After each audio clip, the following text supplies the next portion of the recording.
It was Christmas Eve on Earth, but the sky was quiet. Snow floated gently across the tall glass tower, high above the city. Lights from buildings below blinked like stars. But the real stars were hidden behind clouds. Far above the clouds, satellites spun, and space stations circled the planet like silver rings. Inside the highest floor of the tower, Rel sat alone. He was the CEO of Starbridge Systems, the biggest space tech company on Earth. His name was known in every country. He had helped build the jump gates that allowed humans to travel to the stars. His company had sent drones to other worlds and spoken to alien life. But tonight, there was no one to speak to. Rel sat near a tall window, holding a cup of tea. The room was silent except for the soft hum of machines. He could control everything in this building with a word. But tonight, he said nothing. He wore a black coat over a neat shirt. His gray hair was smooth, his eyes sharp.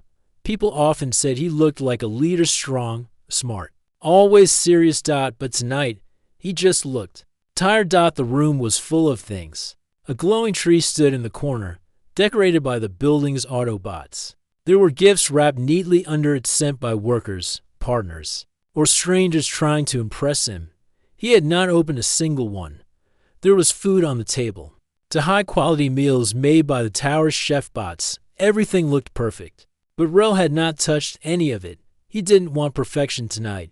He wanted something real. Outside, the snow thickened. From this high up, the city below looked small and quiet. People were with families, laughing, eating, singing. Somewhere, a street band played music. Children ran through snowy parks. Families gathered around warm dinners, and Rel he watched. From above, like a ghost, he had once dreamed of this tower. When he was young, growing up in a small home with little food, he promised himself that one day he would reach the stars, and he did.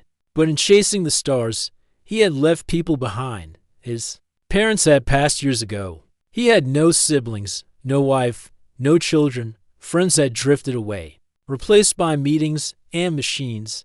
His company had grown faster than he had imagined, but so had the space between him and the rest of the world. He took a sip of tea, now cold. Then, a soft sound broke the silence. Knock, knock. He looked up. Someone was outside the glass wall. That was strange. This floor was locked, private, impossible to reach without permission. The wind howled outside, yet the small knock came again. Knock, knock. He stood slowly and walked toward the glass. As he neared, his eyes widened a little. Girl stood there. She wore a red coat, boots with stars on them, and a fluffy white scarf. Her cheeks were red from the cold, but her eyes sparkled. She couldn't have been older than 7.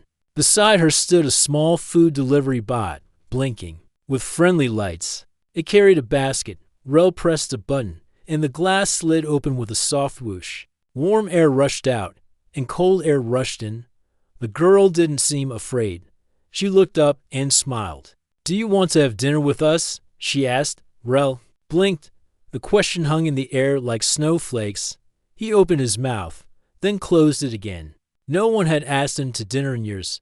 He looked at the girl, then at the basket. "Who are you?" he finally asked. "My name's Minna," she said cheerfully. "Me and Grandpa made extra food. We saw you sitting alone. Grandpa said maybe you like some." She held out the basket. It smelled like warm bread and soup. Rel looked around. "You live nearby?" Minna nodded. "In the park dome. Grandpa says it's not fancy, but it has the best stars." Rel smiled a little. The park dome was a public greenhouse not far from the tower. He had walked past it many times, never entering. It was for families, small parties, artists, not for people like him, he thought. "Did your grandfather tell you to come here?" he asked gently. "No," she said. "I wanted to. Grandpa said you looked lonely." Rel stared at her. He had created machines that could scan planets. He had built ships that could bend space. But he didn't know how to answer a little girl offering dinner. She looked down. "It's okay if you don't want to come," she said quietly. "But the bread is really good." He laughed a small, real laugh that surprised even him. "What's in the soup?" he asked. Her face lit up. "Carrots, beans, noodles, and Grandpa's secret thing. Now he laughed again. Louder. He looked back at his cold tea, untouched food, and quiet tree. Then he looked at Mina's hopeful eyes. "All right," he said. "Lead the way." She smiled so brightly it felt like the first real light in the room all night. And as he followed her through the snow, past the glowing lights, and down toward the park dome, he felt something strange, not regret, not sadness, but something small and warm, something like hope. Rel followed the little girl through the snow-covered path. Cold wind brushed his face, but he hardly noticed it. Minna skipped ahead with her small boots crunching the snow.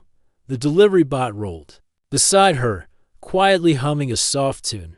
She looked back now and then to make sure he was still coming. "Be careful," she said, waving. "It's slippery here." Rel gave a small smile. "I'll manage."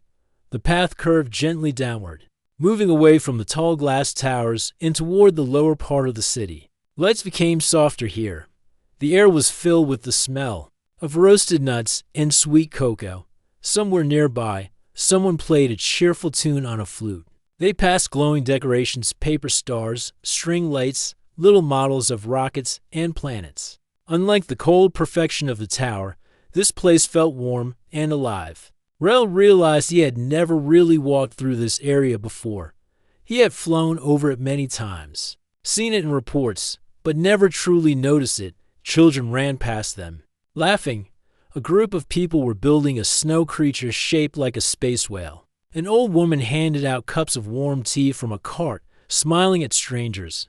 "Almost there," Minna said.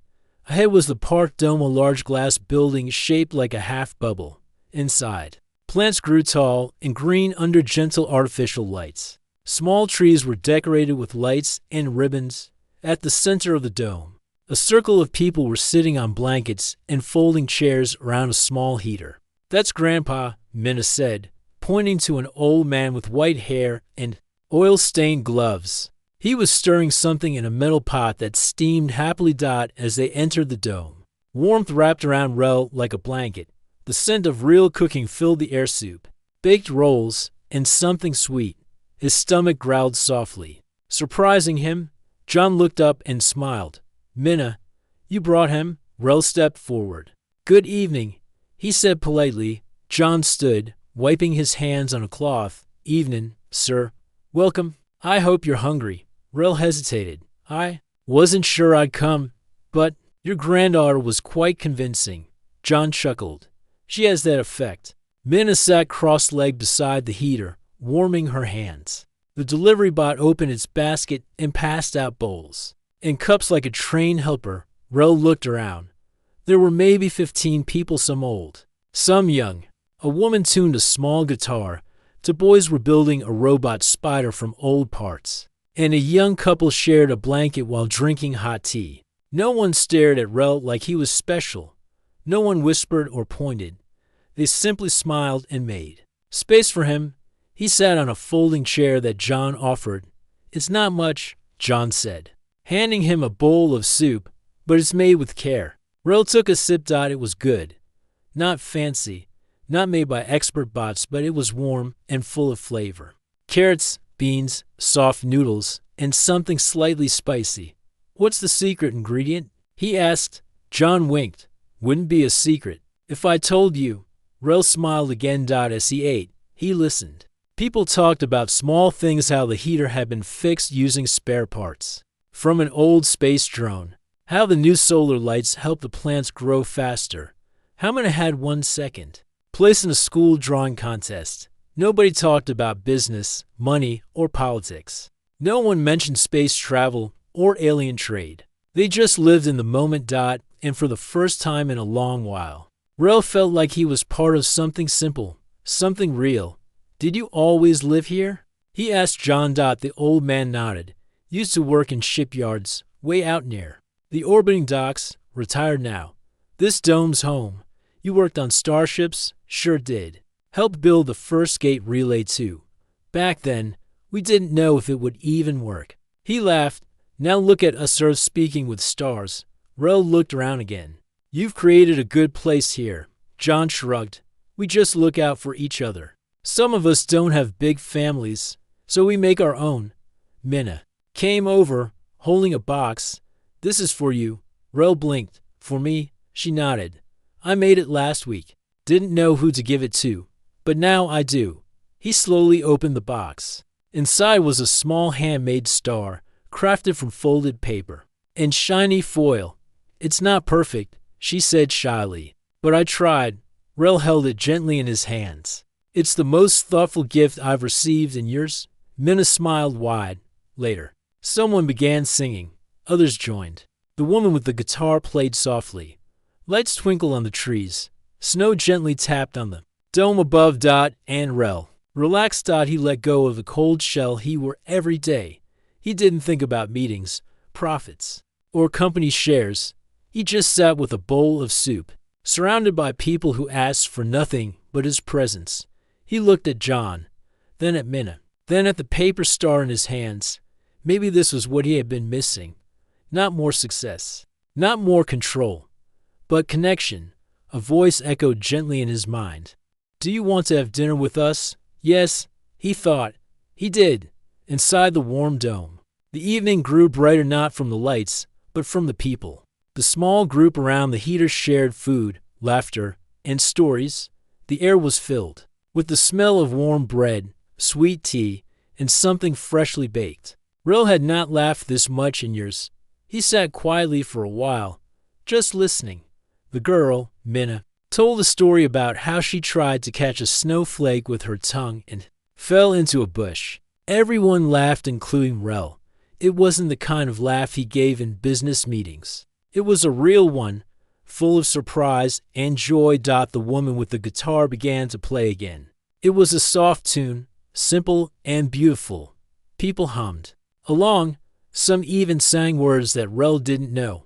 He didn't care. The music felt warm. He looked up through the clear glass roof of the dome.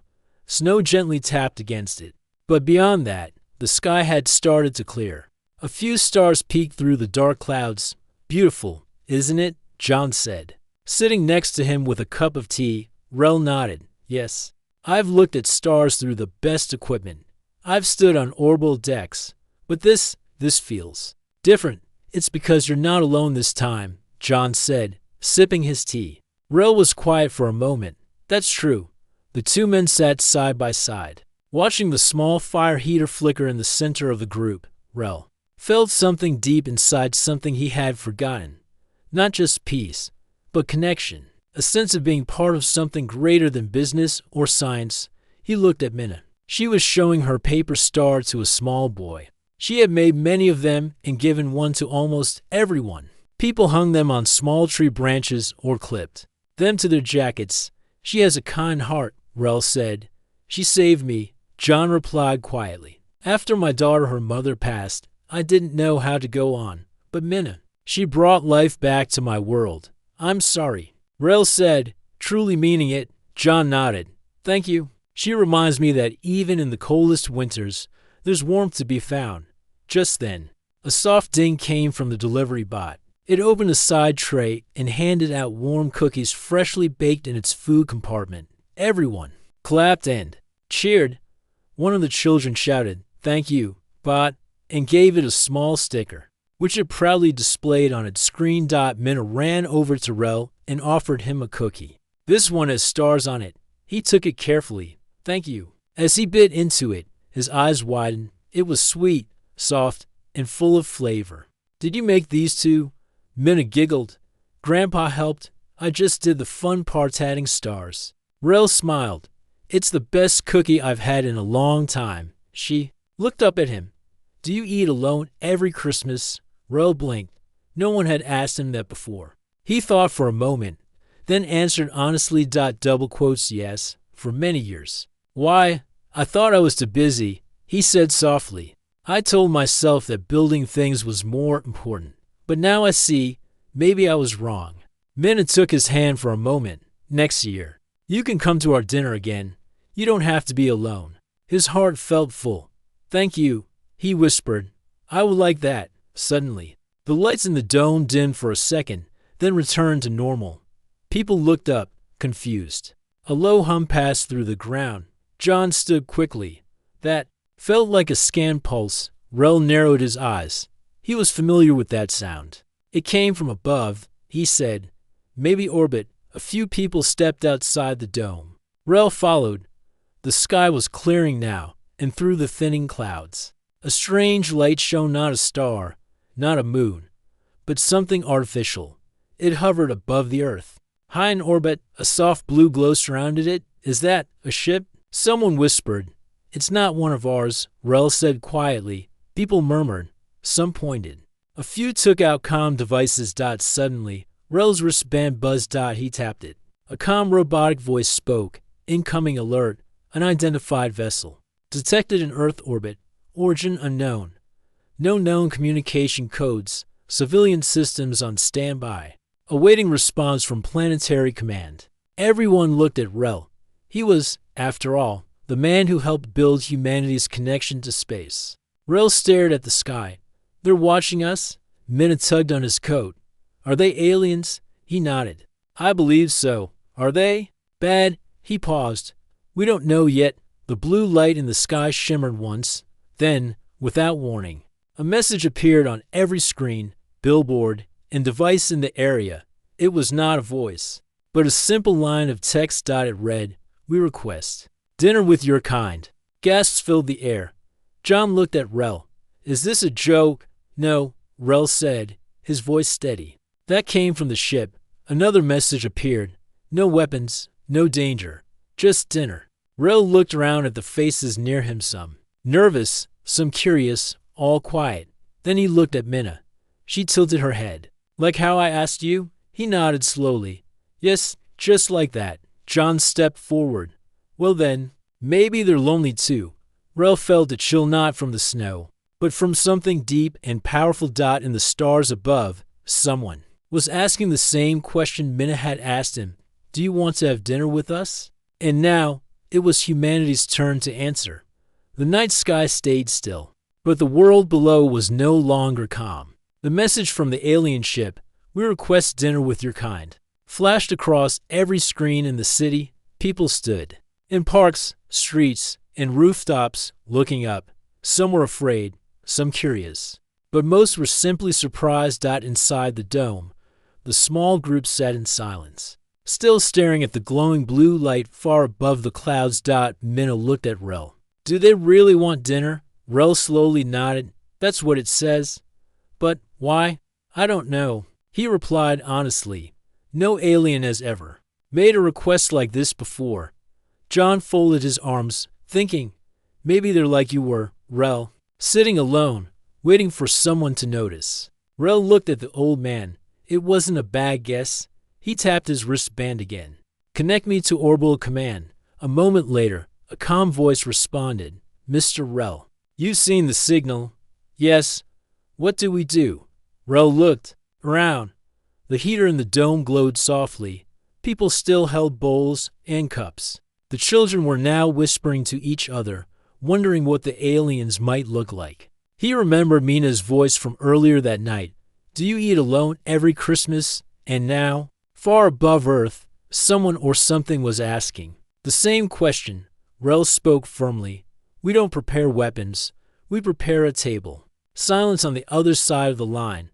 Then, sir, are you saying, host them? Yes, Rel said. If they came in peace, we answer in peace. We invite them to dinner. By morning, the news had spread across the planet. Alien visitor asks for dinner. Earth prepares first peace table. No demands, no threats, just a meal. Humanity's response to the first kind invitation. People everywhere shared their opinions. Some were scared, others excited. But slowly, the fear turned into something new. Hope. All over the world, people shared stories of kindness. Children drew pictures of space friends. Cooks began preparing dishes they thought aliens might like. Street artists painted walls with stars, hands reaching out, and tables full of food. And in orbit, the alien ship remained still watching. 3 days later, Earth made its move. A new plan was created, with Rel leading the effort. It was not a military meeting or a science event. It was a meal, a welcome, a moment to sit, share, and speak heart to heart. The event was set to happen in the Central Orbital Station, a giant ring-shaped spaceport floating above Earth. It had open areas, clear domes, and large spaces where people from many nations had once met during peace talks. Now, it would become something more.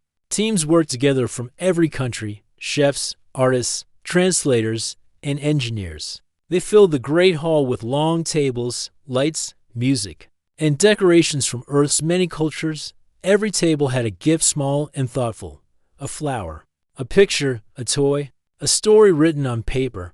Rel walked through the hall the night before the meeting. The stars above the station were bright, and the Earth below glowed with blue and green light. It looked peaceful. Minna and John stood beside him. "I've never been to space," Minna said, holding her paper star. "Well," John smiled, "now, you can say you helped welcome the first alien guest ever invited to dinner." She grinned. Rel knelt down beside her. "You started all this, you know." Minna blinked. "Me? Yes. You asked me to dinner. Now, we're asking someone else." She looked at her star, then carefully placed it on the center table. "For them," she whispered.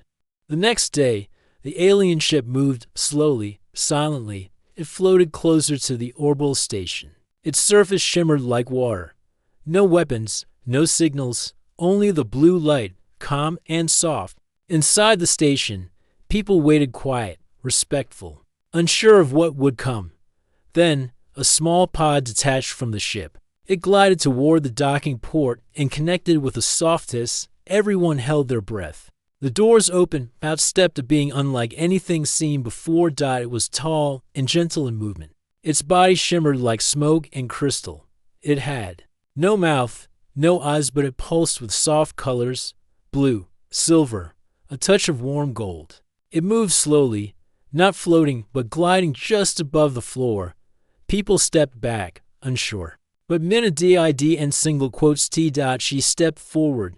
"Hello," she said kindly. "We made food." The alien paused, then its glow shifted, brightened slightly, like a smile. Minna offered it a small piece of bread. It reached out, not with a hand, but with a shape of light hand touched the bread. It did not eat it, but held it, turning it gently. Then it placed something on the table, a stone, small and smooth, glowing softly, a gift.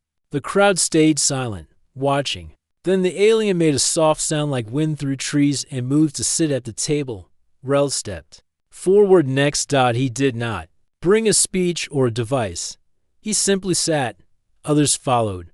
Soon, the long table was full. Humans from many places sat on one side, the alien on the other. The air was quiet. Then a violin began to play, the same soft song Rel had heard back in the dome. Someone passed plates. And slowly, carefully, they shared a meal. The alien never spoke with words, but through color, gesture, and presence, it told them something simple. It had traveled far, seen many worlds, but had never been welcomed like this. Not with weapons. Not with fear, but with bread, warmth, and kindness. At the end of the meal, it gave each person a small glowing stone just like the one it placed earlier. And before it returned to its ship, it turned to Minna, who was holding her star again. The alien took the star, looked at it, then pulsed a bright warm gold. Everyone understood. Thank you. That night, back on Earth, people gathered around tables, not just for food but for something more, for connection, and far above the clouds. In the cold silence of space, a new light glowed gently, the start of something greater than all the stars. The world had changed. News of the dinner between humans and the alien travelers spread across every corner of Earth. People watched videos of the peaceful meeting. They saw a glowing being sitting with a little girl, sharing bread and light. They saw no fear, no fighting, just warmth, kindness, and curiosity. For the first time in many years, the world felt united. Not because of a war, not because of a disaster, but because of a shared moment around a table. Rel stood in the global assembly hall the next morning. He had been asked to speak, but he didn't prepare a speech. He didn't need one. He stepped onto the stage, looked at the large crowd of leaders, scientists, workers, teachers, and even children. He simply said, "We always thought the first dinner with aliens would happen in a lab or meeting room or a control center. But it happened in a garden dome, with a child, a grandfather, a paper star, and a bowl of soup." There was silence in the hall, not from boredom, but from respect. He continued, "Maybe the greatest thing we can offer the galaxy isn't our technology, our power, or our science. Maybe it's something simpler, something we forget when we grow too busy." He smiled. Kindness. The room burst into applause. Back in the park dome, life continued as usual. The heater still hummed, the children still played, and the little tree still stood under the glass roof. But something had changed. People visited the dome from all over the city and even from other countries. They came not to take pictures, but to sit and talk, to eat together, to listen, and to share. John smiled as he poured tea into small cups. "We used to have 10 visitors a week. Now we have 10 before breakfast." Minna was busy showing her star crafts to 2 kids from another continent. She had even started teaching people how to make them. One of the visitors, a boy about her age, asked, "Did you really give your star to the alien?" Minna nodded proudly. "And they gave me a glowing stone. Can I see it?" She pulled the tiny stone from her pocket. It glowed softly, changing color when she held it near her heart. "I think it likes being with me," she said. Elsewhere, at the Central Orbital Station, engineers worked with care and excitement. A new section was being built, not a weapon system, not a defense wall, but something called the Welcome Ring. It was a wide, round platform with open space, trees, and long tables just like a garden. It was made to host visitors from the stars, no matter their size, shape, or way of life. Rel stood with a team of workers, watching as the final pieces were placed. A young woman beside him asked, "Do you really think more will come?" He nodded. "The first one didn't come for business or technology. They came for dinner. They'll tell others. And others will come, too." She smiled. "Then we better make sure the soup is good, indeed." The alien traveler had already left the message behind, not in words, but in lights. Before leaving, it had sent a signal to space, a pattern of sound and color, like a song. It was soft, slow, and beautiful. Scientists listened closely and found the meaning was clear.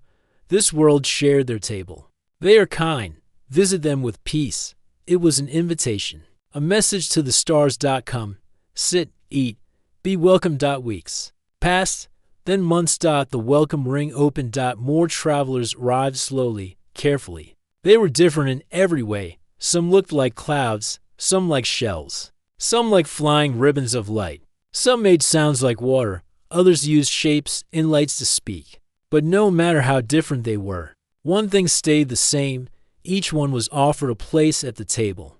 They were greeted not with fear, but with a simple question, "Are you hungry?" And every time, the answer came through light, through movement, or through music, "Yes."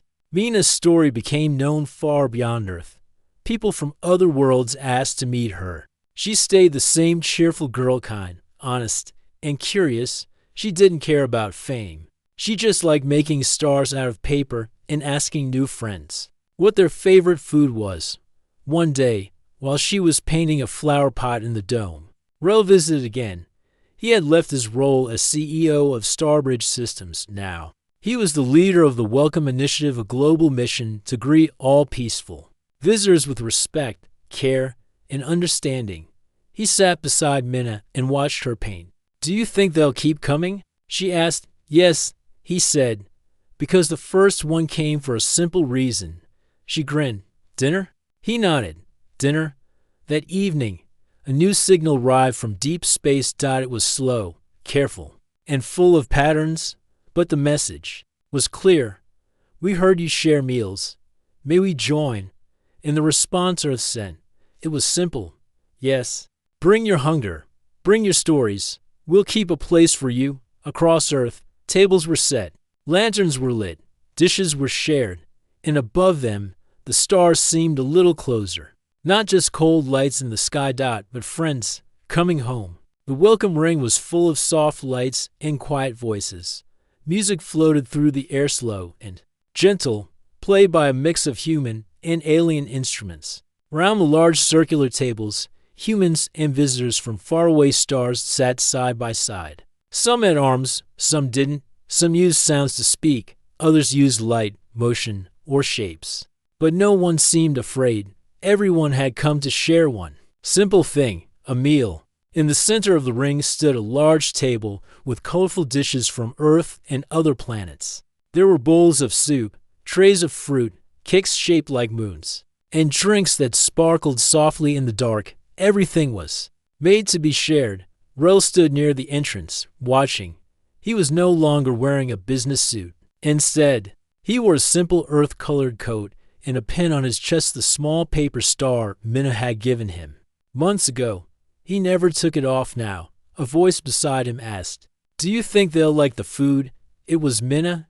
She wore a bright green jacket and had a flower in her hair. She held a small tray of bread in her hands. Rel smiled. "I think they'll love it." Just then, a new guest floated toward them. This alien was shaped like a long ribbon of silver light. It moved slowly, waving gently through the air. Its skin shimmered with color that changed as it passed by lights and people. It made a soft, humming sound as it moved. It paused in front of Minna and tilted slightly, almost like a bow. Minna held out the tray. "Would you like some bread?" The ribbon being reached out with a thin line of glowing energy. It touched the bread and held it gently, as if it understood the meaning of the gift. The color around the being turned warm yellow. Minna had learned what that meant from the translation system. It meant, "Thank you." She smiled wide. The being moved to the table and floated in place. A seat was not needed. It watched others, copied small movements, and even added a tiny crystal from its home world to the center of the table as a gift. Round the table, people began to eat. Some used spoons, some used hands, and some used light, tools or strange devices. The food came in many shapes and colors. It didn't matter if it looked strange or simple. What mattered was that it was shared. A boy from Earth gave a slice of mooncake to a visitor that looked like a glowing jellyfish. The alien wobbled happily and offered a fruit that smelled like sweet rain in return. A scientist from Japan taught a four-eyed alien how to use chopsticks. It took many tries, but when the alien picked up its first piece of tofu, it flashed a bright purple joy. Rel watched, feeling something deep in his chest. He remembered the lonely night months ago, sitting in a tower, far from everyone. He remembered Minna walking in with a small basket of soup and bread. That simple act had brought him back to life. Now, that same kindness had spread across the stars. Later, the soft lights dimmed. Everyone quieted as a message was shared through the translation system. It came from the ribbon dash being dotted spoken. Colors and sounds, but the meaning was clear. Many of us have watched your world for a long time. You reached the stars, but did not shout. You listened. You opened your hands. You shared your table. This is rare in the dark sky. We have found war and fear, but you gave us food, warmth, and welcome. We do not forget this. The being turned toward Minna. A child opened the door. A child gave the first bread. This act travels far. Everyone turned to look at her. She grew shy and hid behind Rel. But he gently stepped aside. "You deserve to be seen," he said with a kind smile. She waved at the visitors and whispered, "You're welcome." Then she took out a small gift from her pocket. It was another paper star. She placed it in the center of the table. The room fell silent. One by one, the visitors stood, floated, or lifted something from their own worlds. A pebble that glowed, a leaf that sang, a small cube of light, a stone that made water dance. Each visitor added their gift beside Minna's star. It became a circle of peace, simple, silent, and full of meaning. After the gathering, Rel and Minna sat beside a window in the station, looking down at Earth. The planet spun slowly, calm and blue. "It looks small from here," Minna said. "Yes," Rel replied. "But tonight, it felt big. Big enough to hold everyone." She yawned. "Do you think more will come?" "I think they already are." A message beeped softly on Rel's wristband. Another ship had just entered Earth orbit. Another message had been received. "We heard you share food and stories. May we join? Rel smiled. Another guest? Minna nodded. Then we better make more cookies. They both laughed. Back on Earth, in domes, parks, homes, and kitchens, people prepared again. They lit candles, cooked meals, wrote letters in many languages. And in the stars, lights moved slowly toward the blue world below. Not because they were hungry for power, but because someone, somewhere, had once asked, "Do you want to have dinner with us?" And the galaxy had begun to say, yes. The stars were brighter than ever before from the windows of the welcome ring. The galaxy no longer looked cold and silent. It looked alive. Small lights moved slowly through space, shapes of many kinds. From many places, ships not from Earth, but from other worlds, and they were not coming for war. They were coming for dinner. In the center of the station, the great table hall had grown. What had started as one table was now hundreds, shaped in circles, lines, and spirals to welcome guests of all sizes and shapes. Each table had something in common: food, laughter, and kindness. There was no rule book for how to host dinner with alien species. Some guests couldn't eat human food. Some didn't eat at all. But it didn't matter. What mattered was the invitation. What mattered was the togetherness. People brought more than food. They brought stories, songs, colors, dances, languages that had never been heard by human ears. And in return, Earth received gifts: new seeds, new music, new ways of thinking, and most importantly, new friends. Rel stood near one of the entrance halls, watching as a group of children from Earth handed small gifts to tall, bird-like visitors, who had feathers of glowing blue. A scientist explained how humans made chocolate. The alien tried it and whistled softly. Its feathers turned gold. That meant delight. Another ship arrived from a distant moon. Its crew had never touched land before. They floated in water. So the welcome ring prepared a round water pool with floating tables, where food gently bobbed on the surface. And just like that, a new form of dinner was born. Rel smiled. He turned and saw Minna, sitting at her usual spot near the garden corner. She was making more paper stars, as always. But now she had helpers, kids from other worlds. One had for arms, another used lights to fold the paper. One floated gently above the table and hummed a tune as it worked. Minna laughed with them like they'd been friends forever. Rel walked over. "Still making stars?" he asked with a smile. Minna nodded. "We hang one at every new table. It means someone is welcome." One of the alien children blinked gently in agreement. Its translator softly said, "Stars bring direction." Rel nodded. "Yes, they guide us." Minna looked up. "Did you ever think it would end like this?" Rel looked around. Visitors from every corner of the galaxy were sitting, eating, smiling, glowing, or just listening. He saw humans sharing meals with beings that once only existed in dreams. "No," he said quietly, "I used to think I'd end up alone." "Not anymore," Minna whispered. He smiled and sat beside her. Together, they folded a star, half gold, half blue. One for Earth, one for the stars. On Earth, people gathered to It was Christmas Eve again. Exactly 1 year since Minna had asked a stranger sitting alone, "Do you want to have dinner with us?" Now, that question had circled the whole planet and reached out into the stars. Families lit candles. Some lit new kinds of lights once shared by alien friends. Foods from different planets were cooked in homes. Some of them smelled strange, others sweet, but everyone was curious. It had become a new tradition, galactic dinner night. It wasn't about presents. It wasn't about decorations. It was about one simple thing: sharing a seat with someone, no matter where they came from. At the top of the welcome ring, in a small room filled with plants and stars, Rel stood quietly. He looked out the wide window. From here, he could see Earth spinning slowly, clouds curling like cream, oceans glistening like sapphire, and above Earth, more lights blinked. More ships approached. Rel touched the paper star on his coat. A voice behind him said, "We added 50 new guests today." It was John, older now, but stronger than ever. "I saw," Rel said, "and every one of them found a place." John nodded. "Funny, isn't it? We once thought aliens would change the world with force or fear." Rel turned. "But it was dinner, They both chuckled. John added, "Sometimes kindness is the greatest force." Rill looked at the stars, and a child's questioned the most powerful voice. Later that night, Minna stood at the center of a great table hall. She held a small device that translated her voice into many languages and signals, including lights and rhythms.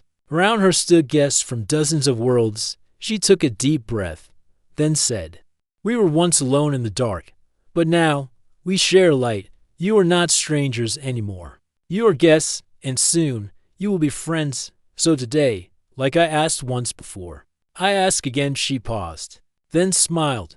"Do you want to have dinner with us?" The answer came not in words alone. It came in glowing colors, in waves of music, in gifts placed gently on tables, in hands held out, in heads bowed, in stars folded and shared. And from the hearts of everyone, there human or not, came the same message. Yes. And so, across the stars, a table remained open. Not for power, not for trade, not for control, but for peace, for connection, for that one simple, beautiful question. Do you want to have dinner with us? And through time and space, across worlds and years, the answer continued to be yes. The end.